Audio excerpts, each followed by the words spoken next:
Jadi Bapak Ibu Saudara, bagaimana kondisi keadaan perasaan hati kita yang tersembunyi sekalipun, Tuhan tahu. Karena Mazmur 139 ayat 1 dan seterusnya berkata, sebelum aku bertutur kata, sebelum aku berucap, Tuhan telah tahu apa dalam hatiku. Sebelum aku berkata-kata, bahkan ketika aku duduk, aku berdiri, aku berjalan, Tuhan tahu. Perhatikan baik. Jadi seluruh gerak-gerik kehidupan kita tidak ada yang lolos dari pantauan pengetahuan Tuhan. Apalagi ketika dia lihat anak-anaknya dalam keadaan susah, kesulitan, menderita, sengsara, seperti bangsa Israel. Tuhan mengetahui penderitaan mereka. Apakah hanya sebatas itu? Ayat 8. Sebab itu aku telah turun untuk melepaskan mereka dari tangan orang Mesir. Perhatikan, kata-kata itu ya, kata-kata kerja. Melepaskan. Jadi tadi tidak hanya memperhatikan sengsara mereka, tidak hanya mendengar seruan mereka, tidak hanya mengetahui penderitaan mereka, tapi juga apa? Tuhan turun. Nah, kalau sekali lagi turun. Jadi ibarat kalau kita bayangkan surga itu jauh di sana.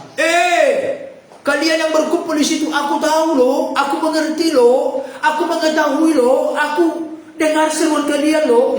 Tidak. Perhatikan kata turun. Kata turun ini pengertian apa? Apa? Bahasa lain apa?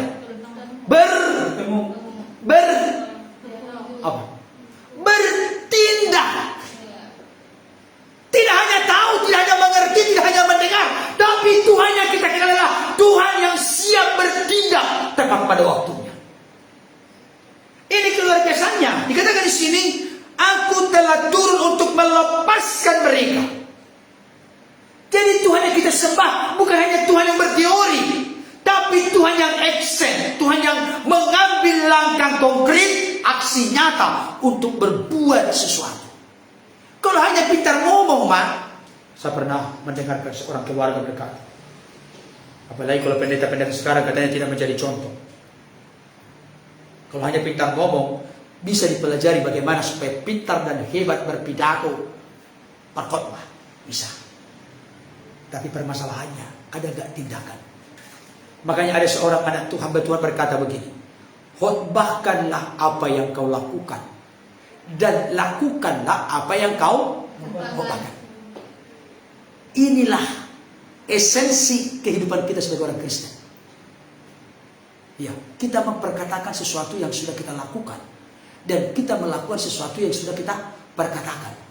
Makanya saya terus terang berkata kepada Bapak Saudara, ada saya kenal seorang pendeta. Beliau sering berkhotbah tentang kasih, apalagi terkait dengan pernikahan. Apa yang terjadi? Saudara-saudaraku yang dikasihi oleh Tuhan, mari suami-suami kasihilah istrimu, sama seperti Kristus rela menyerahkan nyawanya kepada jemaatnya.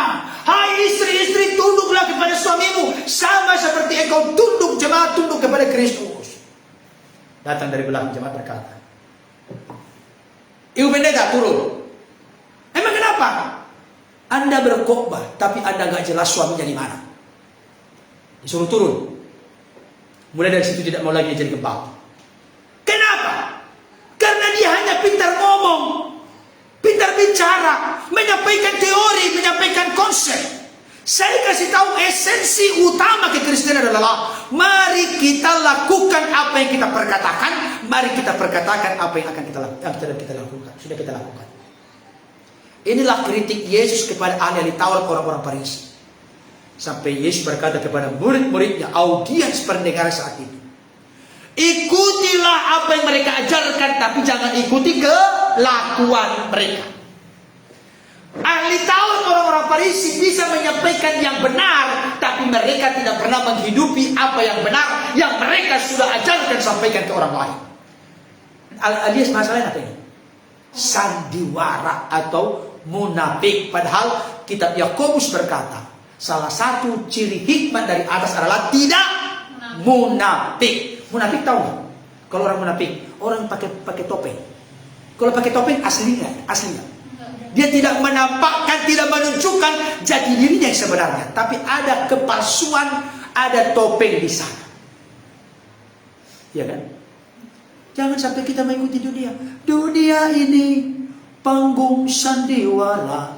Iya, kalau orang Kristen jangan bersandiwara. Jangan bersandiwara.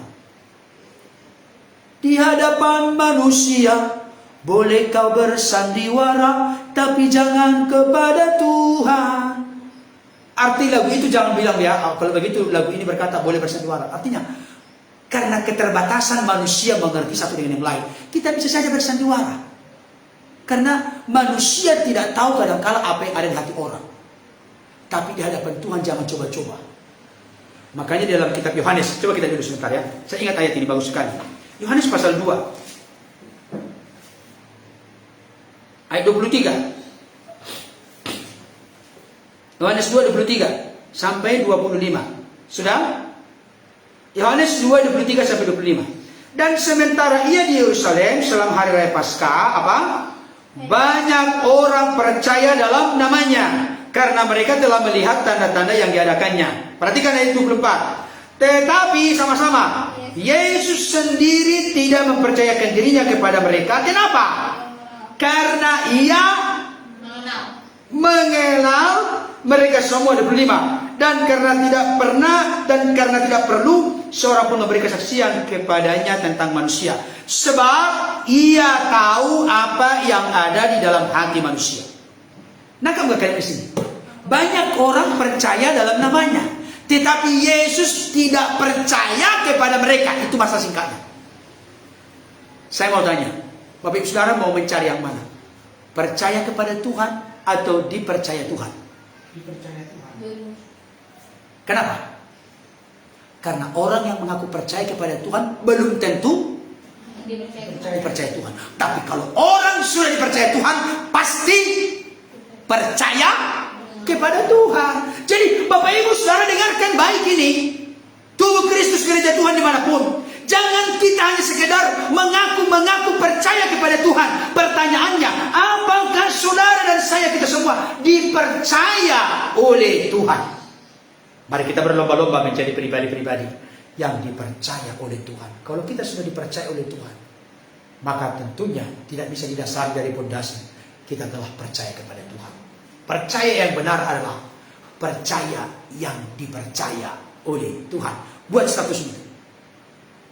Percaya yang benar adalah percaya yang dipercaya oleh Tuhan. Ini baru klop, baru mantap. Ciri orang seperti ini adalah dia pasti tangguh menghadapi segala perkara dan keluar sebagai pemenang. Kita dalam proses menaikkan level ke sana. Saudaraku yang dikasihi Tuhan, kita lihat kembali ayat 8. Dan menuntun mereka keluar dari negeri itu. Jadi bukan hanya mau melepaskan, jadi dituntun. Kata menuntun ini, tahu gak kira-kira pengertiannya? Seseorang itu dituntun oleh karena apa? Coba, ada kakek tua kita tuntun menyeberang. Apa yang terjadi dengan kakek tua itu? Apalagi dia sudah tua, sudah bongkok, menyeberang jalan, banyak mobil dan lalang. Kita tuntun, berarti apa? Kita dampingi sehingga dia selamat menyeberang. Ini gambaran kasih yang tulus, kepedulian yang sungguh-sungguh. Jadi Allah itu memperlakukan kita seperti seorang yang tidak berdaya. Maka Tuhan perlu menuntun kita. Tuhan perlu mendampingi kita sehingga kita sampai kepada tujuan. Dan jangan lupa, dikatakan di sini, indah sekali firman Tuhan itu, saudaraku. Dan menuntun mereka keluar dari negeri itu. Terus tolong disambung. Keluaran 3:8. Sudah? Dan menuntun mereka keluar dari negeri itu ke suatu negeri yang baik dan luas, suatu negeri yang berlimpah-limpah susu dan madunya, ke tempat orang Kanaan dan seterusnya. Artinya apa? Dengarkan baik. Tuhan peduli kepada umatnya, maka Tuhan selalu berupaya merencanakan, merancangkan, bahkan menyiapkan yang terbaik kepada umatnya. Itu sebabnya Yeremia 29 ayat 11 berkata, sesungguhnya aku tahu rancanganku kepadamu, bukanlah rancangan kecelakaan, tapi rancangan damai sejahtera dan masa depan yang penuh dengan harapan. Ini dia. Jadi ketika menyatakan kepeduliannya, Tuhan menyiapkan hal yang terbaik, baik dan luas, berlimpah-limpah susu dan madunya. Ini gambaran Tuhan menyiapkan yang terbaik kepada umatnya. Jadi Bapak Ibu Saudara, mari kita rela dituntun, dipimpin oleh Tuhan, diarahkan, dibimbing oleh Tuhan. Karena Tuhan selalu berupaya menyiapkan, merancangkan, merencanakan yang terbaik dalam hidup kita. Nggak pernah yang jahat. Coba seorang membaca Yakobus 1 ayat 17. Siapa yang dapat baca dengan keras, biar didengar oleh Bapak Ibu Saudara yang menyaksikan. Yakobus 1 ayat 17. Silakan dibaca. Setiap pemberian yang baik dan setiap anugerah yang sempurna datangnya dari atas, diturunkan dari Bapa segala terang. Padanya tidak ada perubahan atau bayangan karena pertukaran. Setiap pemberian yang baik, setiap pemberian yang baik, yang awal. Setiap anugerah yang sempurna. Setiap Pemberian yang baik dan setiap anugerah yang sempurna. datangnya dari Atas. Dari atas maksudnya dari Yesus. dari Allah. Datangnya dari Allah. Coba imani kata-kata itu ya. Setiap pemberian yang baik dan anugerah yang sempurna. Saya mau tanya Bapak Ibu Saudara, ketika membaca ayat seperti ini tergetar nggak? Pak Pendeta biasa aja gitu. Waduh, kalau kita biasa-biasa saja dengan berita seperti ini, saya mau kasih tahu ada sesuatu yang salah dalam diri kita. Setiap pemberian yang baik dan anugerah yang sempurna datang dari Allah. Berarti dalam konteks seperti ini kita diarahkan, dituntun, dipimpin. Jangan mencari yang terbaik, yang sempurna dari dunia ini. Kita temukan yang terbaik, yang sempurna hanya dari Tuhan.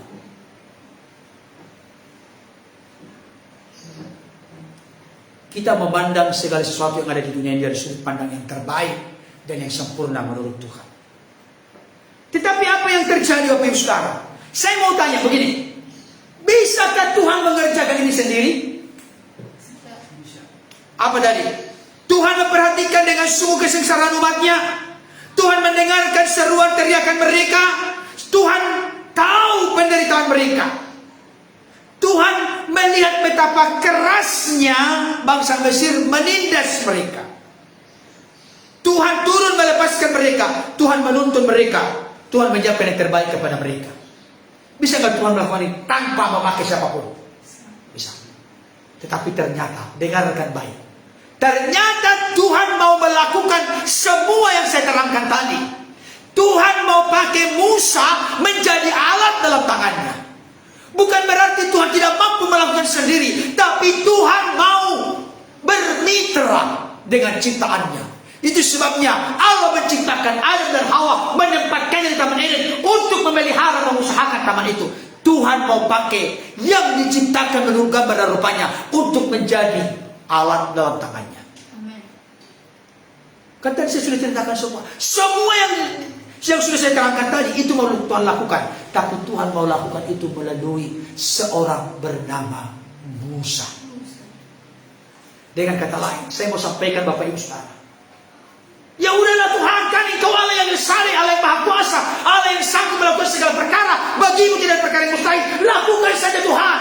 Ada mungkin di antara kita berkata, banyak orang mengejek, menghina-hina Yesus. Apa pakai kolor saja, apa katanya begini. Masa Tuhan disunat, masa. Banyak.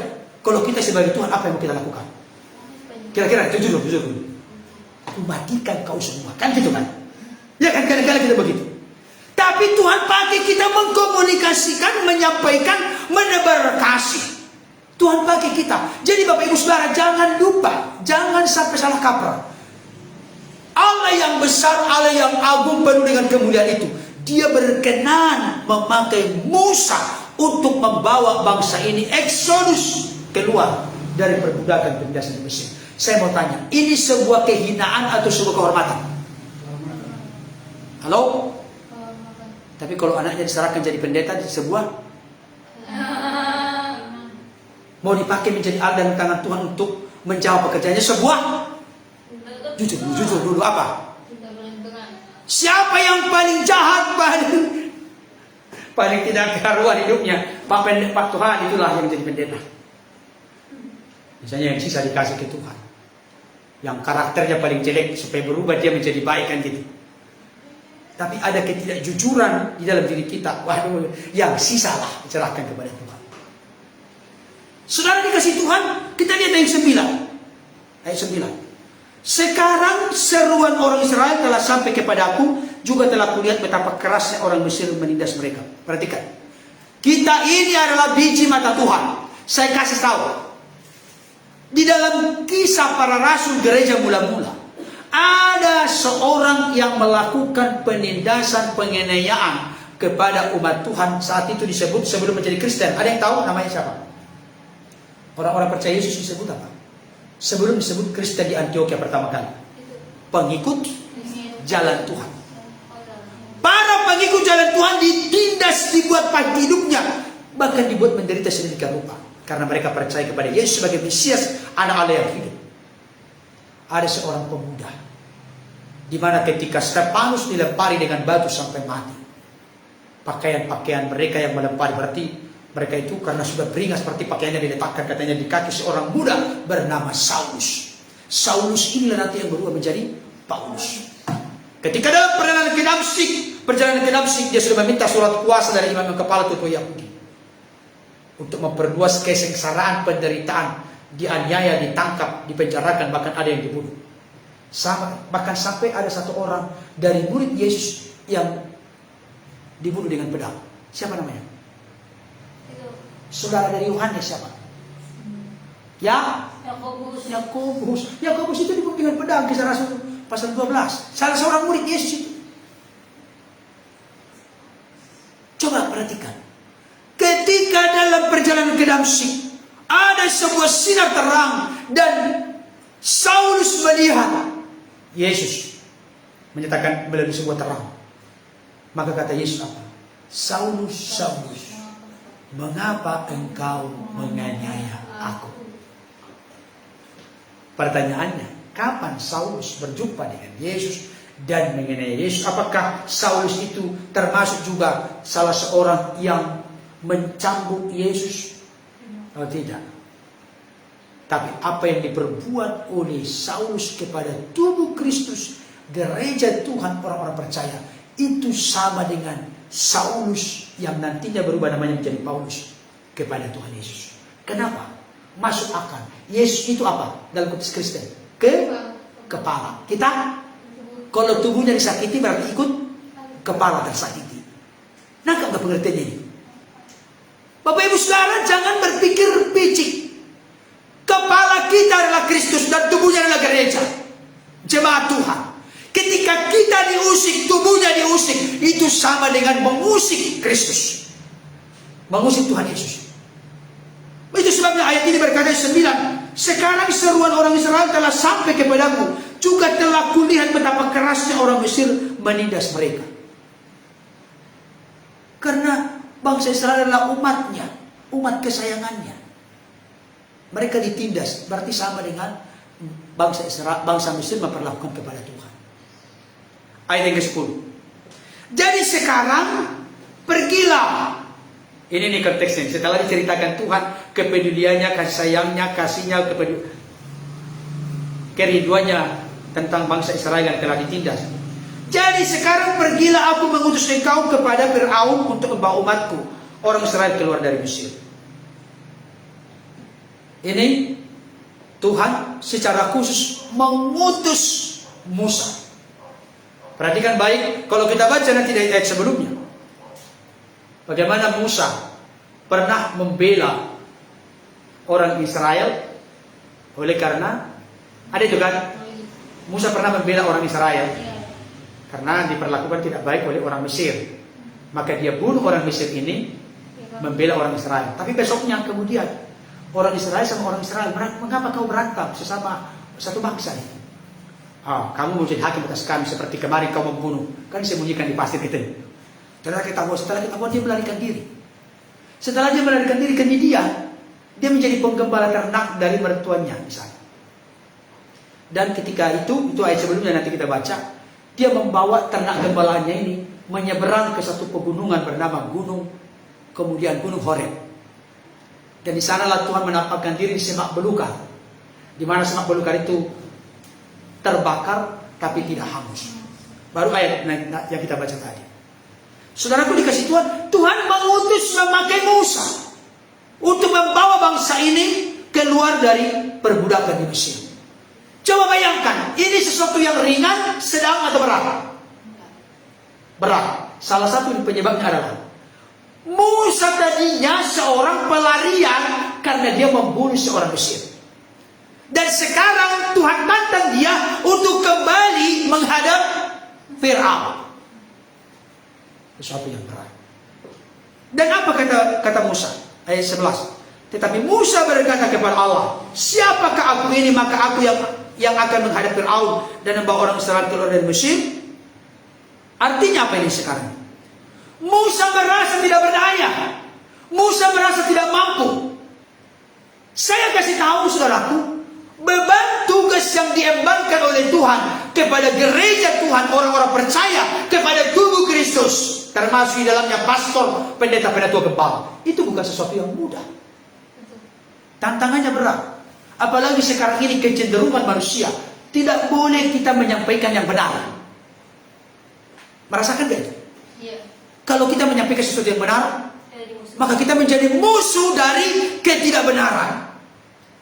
Sebagai salah satu contoh, Pak, saya memang kurang setuju dan kurang sependapat dengan pernikahan dari saudara kita, Bapak Ahok. Itu bisa pro dan kontra, argumentasi masing-masing bisa dibangun. Tapi dalam sisi lain, saya kagum dan salut dengan beliau. Tokoh anti korupsi, banyak sekali dia dapat piagam penghargaan. Oleh karena beliau seorang yang anti korupsi, tokoh publik yang anti korupsi, tidak mau kompromi sama sekali. Saudara dikasih Tuhan, dia seorang yang benar-benar takut akan Tuhan dalam konteks itu.